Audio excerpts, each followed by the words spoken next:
역사 속의 사랑. 멍청한 남편을 만난 호세 광비. 마리아 루이사.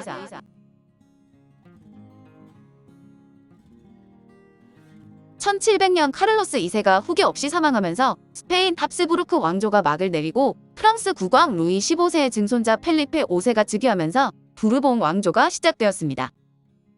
펠리페 5세는 40년이 넘는 기간 스페인을 통치하는데 마지막 7개월 동안 정신적으로 문제가 생겼을 때를 제외하면 스페인을 잘 이끌었고 뒤이어 페르난도 6세, 카를로스 3세를 거치면서 발전을 거듭했습니다. 이대로라면 스페인의 옛 영광을 되찾을 수 있지 않을까 하는 희망도 품게 되는데 이때 만난 암초가 바로 카를로스 4세였습니다. 멍청한 왕자와 자유분방한 공주의 결혼. 1748년 카를로스 4세는 이탈리아 나폴리에서 카를로스 3세와 마리아 아말리아 사이에서 태어났는데 어린 시절을 이탈리아에서 보낸 카를로스는 예술을 사랑했습니다. 음악과 미술의 조예가 깊어 스페인 국왕이 된 후 프란시스코 고야를 궁정 화가로 임명하기도 했는데 체격이 좋고 선해 보이는 큰 눈 때문에 유약한 인상의 카를로스는 어린 시절부터 둔하고 모자란 모습을 보였습니다. 자유분방한 성격의 카를로스는 왕실 마국간에서 하인들과 웃고 농담하며 어울렸고 때로는 하인들과 레온 지방식 레슬링을 즐겼는데 만나는 이들에게 갑자기 레슬링을 제안해 당황스럽게 만들기도 했습니다. 그러나 변덕이 심해 하인들과 잘 지내다가도 갑자기 손과 신발의 입을 맞추게 하여 왕자의 권위를 세우기도 했다고 합니다. 한편 카를로스와 혼인을 해 스페인을 침몰시킨 마리아 루이사 데 파르마는 1751년 스페인 국왕 카를로스 3세의 동생이며 시칠리아 왕인 돈 필리프와 루이 15세의 딸 루이사 사이에서 넷째 딸로 태어났습니다. 파르마 공국의 콜로노 궁전에서 나고 자랐는데 당시 파르마 왕궁은 문화와 예법이 프랑스식이었고 언어도 이탈리아어보다 프랑스어가 더 확산되어 있어 프랑스식 교육을 받으며 자유분방하게 어린 시절을 보냈습니다. 1759년 마리아 루이사의 어머니가 세상을 떠났고 그녀는 외할아버지 루이 15세가 있는 궁정에서 교육을 받기 위해 프랑스로 떠나게 되었습니다. 프랑스에서 철학자 에티엔 보노 드 콘딜락과 같은 훌륭한 선생님에게 교육을 받았지만 학문에는 별로 관심이 없었고 가볍고 충동적인 성격도 고쳐지진 않았습니다. 어린 시절에 마리아 루이사는 매력적인 외모를 가졌고 성격이 강하고 다른 사람을 지배하거나 조종하는 것을 즐겼는데 이런 모습은 개인적으로나 정치적으로나 많은 이들에게 흥미롭게 보였습니다. 1765년 14살이 된 마리아 루이사는 사촌인 카를로스와 결혼하는데 카를로스는 12살 때 어머니를 여의고 쓸쓸한 소년 시절을 보내다 마리아 루이사에게 애정을 느꼈지만 마음을 표현하지 못하고 아내 곁을 맴돌았습니다. 마리아 루이사를 사로잡은 남자. 카를로스 3세의 왕비 마리아는 카를로스 왕자가 결혼하기 5년 전 사망을 해서 마리아 루이사는 궁중의 최고 여인으로서의 역할을 하게 되었습니다. 그녀가 외교 사절을 접견하거나 신하를 임명하고 회임하는 자리에 시아버지인 카를로스 3세 옆에 있다 보니 남편 카를로스의 존재감은 작아질 수밖에 없었습니다. 그러나 카를로스는 불만을 갖기는커녕 오히려 자신이 절대 할 수 없는 국무를 똑똑한 아내가 다 처리를 해주는 것을 고마워하고 기뻐했습니다. 사실 카를로스는 정치나 사교에 아무 관심이 없었고 사냥과 장식물 세공, 소총 만들기를 취미로 즐기고 있었는데 특히 사냥을 매우 좋아해 국왕이 된 이후에도 거의 매일 사냥을 하곤 했습니다.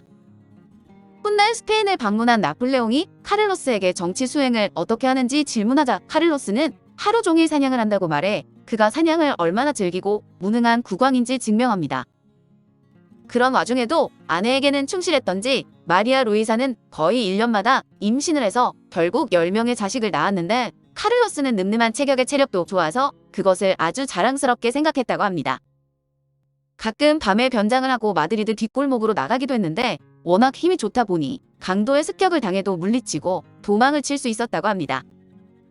마리아 루이사는 이런 남편의 상태를 일찌감치 파악해 모자란 남편보다는 다른 사람에게 더 관심을 가지게 되었는데 폐쇄적인 스페인 궁정은 마리아 루이사에게도 궁정 여인으로서 예절을 지킬 것을 강요했습니다. 그러나 마리아 루이사는 자유로운 성품을 숨기지 못했고 베르사유 스타일의 호화로운 파티를 열었으며 젊고 잘생긴 귀족들을 발견하면 은근히 추파를 던지기도 했습니다. 며느리의 이런 모습을 눈치챈 시아버지 카를로스 3세는 불편한 심기를 숨기지 않았는데 그럼에도 마리아 루이사는 자신의 욕망을 감출 수 없었습니다. 마리아 루이사는 안달루시아에 있는 몬티오가의 테바 백작과 바람을 피우기 시작했지만 금방 실증을 내고 그를 추방해 버렸습니다. 그리고 이어서 펜테스 백작, 랑카스트레 백작, 오르티스 백작 등 상대를 계속 바꾸어가며 욕망에 충실한 모습을 보였습니다. 시아버지 카를로스 3세가 며느리의 부도덕함을 꾸짖으려 하자 마리아 루이사가 선수를 쳐서 자신은 그저 왕세자비로서 귀족들을 살폈을 뿐이라며 자신의 결백을 주장했습니다. 그리고 아들인 카를로스까지 내 부인이 그럴 리 없다고 말하니 카를로스 3세도 더 이상 손을 쓸 수 없었는데 시간은 흘러 1785년 궁정에 한 청년이 등장을 하면서 궁정 안 여인들은 술렁이게 됩니다. 그리고 마리아 루이사 역시 이 청년 마누엘 대 고도를 보며 설렘을 느끼는데 그는 별 볼 일 없는 하급 귀족으로 근위병이 되어 궁정에 출입하게 된 사람입니다. 그러나 당시 17살의 꽃다운 나이였던 고도이는 눈부신 외모로 마리아 루이사를 비롯해 궁정 안 모든 여인들을 사로잡은 것입니다. 당시 30대였던 마리아 루이사는 어리고 잘생긴 청년 고도이와 은밀히 만나기 시작해 곧 사랑에 빠져버렸고 남은 평생을 고도이와 함께 하게 됩니다. 고도이가 잘생기기만 한 남자였다면 실증을 잘 내는 마리아 루이사에게 이렇게 오랫동안 사랑받지 못했을 것이지만 고도이는 여자를 쥐락펴락할 줄 아는 남자였습니다. 궁정 안 모든 사람들은 마리아 루이사에게 굽실거리고 그녀의 비위를 맞추려 했는데 고도이는 오히려 마리아 루이사를 거칠게 대한 것입니다. 말을 함부로 하고 거칠게 때리기도 하고 마리아 루이사를 지배하려 했는데 마리아 루이사도 고도이의 이런 모습에 쾌감을 느끼며 점점 더 빠져들었습니다. 드디어 원하는 남자를 만났다고 생각한 마리아 루이사는 시아버지에게 들키지 않으려고 비밀 계단을 이용해 조심스럽게 미래를 즐겼습니다. 두 사람이 만난 지 5년이 지난 1790년에 고도이는 대자가 되었고 그 다음 해에는 중장이 되어 왕실의 비밀 회담에 참석할 수 있었습니다. 그리고 알쿠디아 후작 자기를 받았으며 1792년에는 겨우 25살의 총리 대신이 되었으며 결국 공작 자기를 받아 알쿠디아 공작이 되었는데 이런 말도 안 되는 출세는 모두 마리아 루이사 덕분이었습니다. 왕과 왕비를 다 사로잡은 비법은? 1788년 카를로스 3세가 사망을 하고 카를로스 왕자가 40의 나이로 카를로스 4세로 등극하자 눈치 볼 사람이 없어진 마리아 루이사는 누구도 의식하지 않고 마음껏 고도이와의 사랑을 즐기게 됩니다. 카를로스 4세는 아내의 외도 상대인 것도 모르고 고도이를 무척 마음에 들어하며 가까이 했다는데 고도이는 국정 운영 능력은 없었지만 사람의 마음을 사는 방법을 잘 알고 있어 카를로스 4세의 마음을 휘어잡은 것입니다. 마리아 루이스는 고도이를 만나면서 동시에 마요라는 다른 남자를 만나 바람을 피우기도 했는데 원래 가난했던 마요는 왕비의 지원을 받아 돈 씀씀이가 커졌습니다. 카를로스 4세는 어느 날부터 돈을 펑펑 쓰는 마요를 보고 우아해 돈이 어디서 났냐고 묻자 옆에 있던 고도이는 왕비가 자신을 두고 마요를 만나는 것에 기분이 좋지 않아 정부가 주는 것이라고 말하기도 했습니다. 1802년 나폴레옹이 카를로스 4세에게 왕비와 고도이가 불륜 사이이며 고도이가 왕의 권력을 행사하고 있다는 편지를 보낸 적이 있는데 이 편지는 고도이의 손에 먼저 들어가게 되었습니다. 고도이는 편지를 읽고 다시 카를로스 4세에게 넘겨주는데 카를로스 4세는 편지를 읽고도 아무런 조치를 취하지 않았다고 합니다.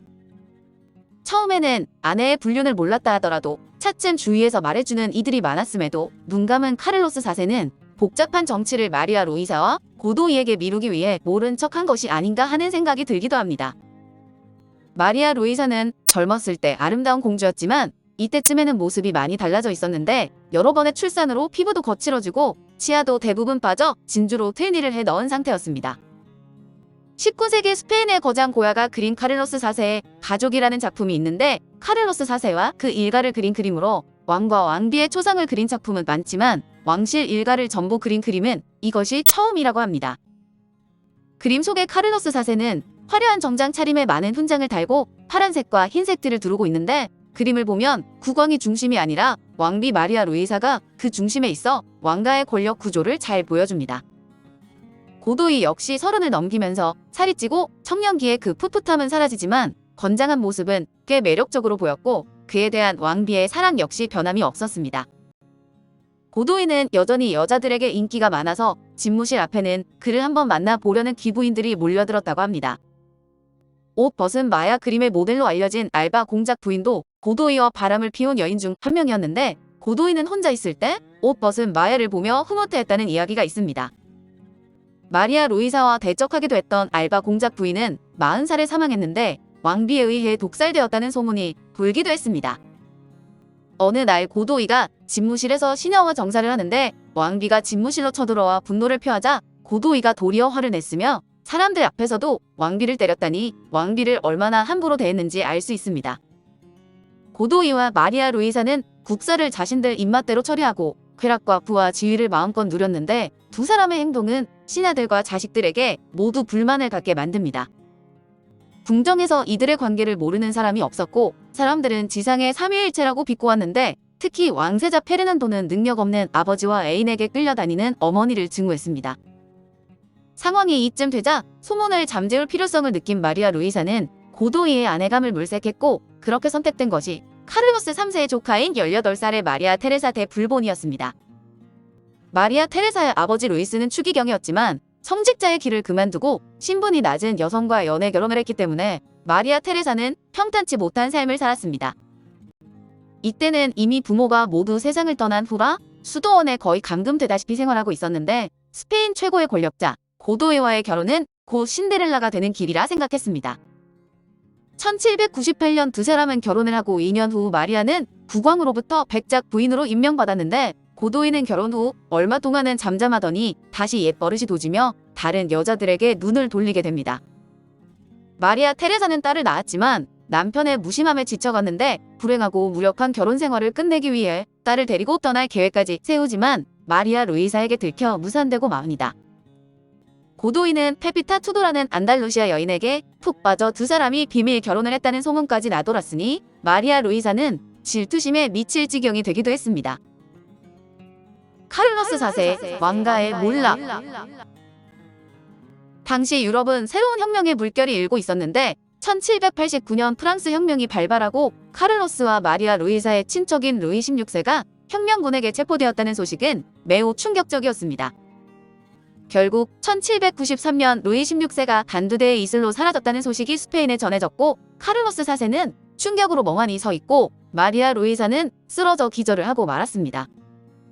스페인도 왕실의 문난함에 불만을 느낀 국민들의 반발이 점점 커져갔고 혁명의 움직임이 일어 반항당파와 인민들이 들고 일어나 마리아 루이사와 고도이의 부정을 공공연하게 비난하기 시작했습니다.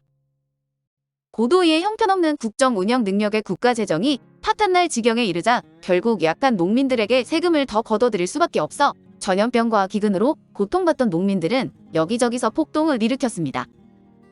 그 와중에 고도이는 카를로스 4세의 대리인으로 나서 나폴레옹과 퐁텐블로 비밀 협약에 서명을 하는데 핵심은 나폴레옹 군이 대륙 봉쇄령을 어긴 포르투갈을 치러 가는데 스페인을 지날 수 있게 해주겠다는 것이었습니다. 이 협약을 한 이유는 나폴레옹이 포르투갈을 점령하면 3등분을 해서 스페인과 프랑스가 나누어 가지고 3분의 1은 고도이와 그 가족에게 넘겨준다는 약속을 했기 때문이었습니다.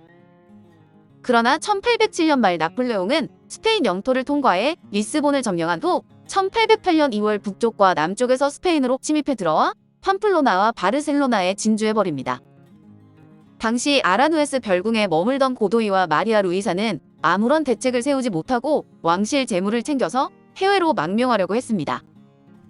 그 즈음 스페인군이 전함 준비를 하라는 명령을 받았다는 소문이 파다하게 퍼졌는데 왕과 왕비, 고도이가 카디스항에서 배를 타고 미국으로 향한다는 소문이었습니다. 시민들은 당연히 분노했고 3월 17일 폭발의 무기를 들고 고도이의 저택으로 쳐들어가게 되는데 고도이는 보이지 않고 아기를 안은 고도이 부인이 벌벌 떨고 있었습니다. 분노한 시민들은 저택을 샅샅이 뒤졌어도 고도이를 찾을 수 없었지만 이틀 뒤 헛간 지붕 뒤에 숨어 있다 배가 고파서 먹을 것을 찾으러 제 발로 나온 고도이를 발견했습니다. 군중들은 고도이를 마구 때리고 발로 걷어차기 시작했는데 겨우 목숨만 건져 정원으로 끌려 나온 고도이는 온몸을 얻어맞아 피투성이었고 또 다 찢겨 있었습니다. 고도이가 잡힌 후 카를로스 4세는 건강상의 이유로 아들 페르난도에게 왕위를 양해한다는 정식 포고문을 작성하는데 이는 고도이를 살리기 위한 행동이었습니다. 마드리드까지 차지한 나폴레옹은 스페인을 그냥 프랑스의 속국으로 만들려는 생각을 하고 있었고 국왕이 된 지 얼마 되지 않은 페르난도 7세를 바연으로 초대해 국왕 자리를 내놓으라 협박했습니다. 아무 힘없는 페르난도는 단 며칠 만에 퇴위할 수밖에 없었고 결국 스페인 왕위는 자동적으로 나폴레옹의 것이 되었습니다. 분노한 군중들은 5월 2일 폭동을 일으켜 150명의 프랑스군이 죽고 300명 이상의 스페인 국민이 처형되었는데 이날의 모습은 고야의 1808년 5월 3일이란 작품에 담겨 있습니다. 그리고 6월 6일 차기 스페인 왕으로 결정이 된 나폴레옹의 형 조제프 보나파르트가 급히 바이온에 도착했고 그는 스페인 왕 호세 1세로 즉위했습니다. 망명생활 중 사망하는 마리아 루이사. 고도이와 나폴레옹의 부관은 카를로스 4세와 마리아 루이사의 거취 문제를 협상하는데 카를로스 4세, 마리아 루이사, 고도이는 바이온 협약으로 연금을 지원받으며 프랑스에서 살게 되었습니다. 마리아 루이사와 고도이의 아들로 알려진 돈 프란시스코, 고도이의 애인 페피타와 그 아들, 하인들과 시녀들까지 총 200명이 넘는 사람들이 프랑스 망명길에 올랐습니다. 고도이의 본처는 스페인에 남게 되어 결국 고도이와 만나지 못했고 카를로스 4세는 콩피에뉴로 가서 살라는 제의를 받지만 추운 곳이 싫다고 거부해 프랑스 남부 니스의 궁전에서 망명 생활을 시작했습니다. 마리아 루이사도 망명길에 오를 당시 57으로 적지 않은 나이였는데 고도이와는 망명 생활 중에도 함께였으니 20년 넘게 함께한 것입니다. 질투심에 불타 소란을 피우림도 의지도 사라진 마리아 루이사는 고도이의 애인이 낳은 아이도 사랑하는 모습을 보이며 망명 후 오히려 평화를 되찾은 듯한 모습을 보였다고 합니다. 카를로스 역시 여전히 고도이를 신뢰하고 가까이 하고 있었으니 지상 최고의 삼위일체는 망명길에 오르면서 더 완전해진 것 같습니다. 카를로스는 망명 생활에 잘 적응하지 못했고 약속한 연금이 제대로 나오지 않아 갖고 있던 보석을 팔아 연명해야 했는데 이들은 프로방스, 마르세유, 로마 등지를 떠돌게 되었습니다. 그러는 동안 반스페인을 내세운 영국이 카를로스를 탈출시켜 스페인 왕좌에 복위시키려는 계획을 세웠지만 카를로스가 이를 거절하는데 고도이와 함께여야 한다는 카를로스의 의견을 영국이 받아들이지 않았기 때문입니다. 스페인에서는 프랑스에 저항하는 게릴라전이 스페인 전역에 걸쳐서 거세게 일어났으며 독립전쟁의 시발점이 되었는데 영국군의 도움을 받은 스페인 게릴라들의 활동은 끊임없이 프랑스 군을 괴롭혔습니다. 끝내 프랑스는 1813년에 스페인에서 철수했으며 호세 1세가 폐위되면서 페르난도 7세가 복위되었는데 1819년 1월 2일 로마에 머물던 마리아 루이사는 감기에 걸려 사망하고 맙니다. 그녀의 시신은 바티칸 궁 지하에 안치되었는데 그녀는 사망 전에 가톨릭 신부 후안 데 알마라스에게 자식들 중 누구도 카를로스 4세의 자식이 아니라는 충격적인 고백을 했습니다. 이에 페르난도 7세는 어머니의 고백이 폭로되는 것을 막기 위해 신부를 평생 발렌시아 지방의 페니스틀라에 있는 요새 독방에 가두었다고 합니다. 마리아 루이사가 사망했을 때 카를로스는 나폴리에 머물고 있었는데 통풍이 악화되어 움직이지 못해 장례식에 가지 못했고 며칠 후 고열로 쓰러진 카를로스 4세가 1월 19일 죽음을 맞았습니다. 카를로스의 최후를 지켜본 것은 고도이뿐이었고 고도이의 아내는 추기경으로 있던 오빠의 도움으로 파리에 정착해 여생을 살다가 1828년 11월 자궁암으로 사망했습니다. 그녀의 사망 소식을 들은 고도이는 곧바로 애인 페피타와 정식으로 재혼하고 4년 후 파리로 이주했고 1851년 10월 4일 84세 나이로 사망했으니 당시 기준으로 매우 장수한 것입니다. 능력 없고 우둔한 왕과 탐욕스러운 왕비, 그들에게 기대 권력을 차지한 남자가 보여준 왕실의 무능과 타락, 부패는 반면교사로 삼을 역사의 부끄러운 단면입니다. 오늘 역사 속의 사랑은 멍청한 남편을 만난 호세 광비 마리아 루이사였습니다.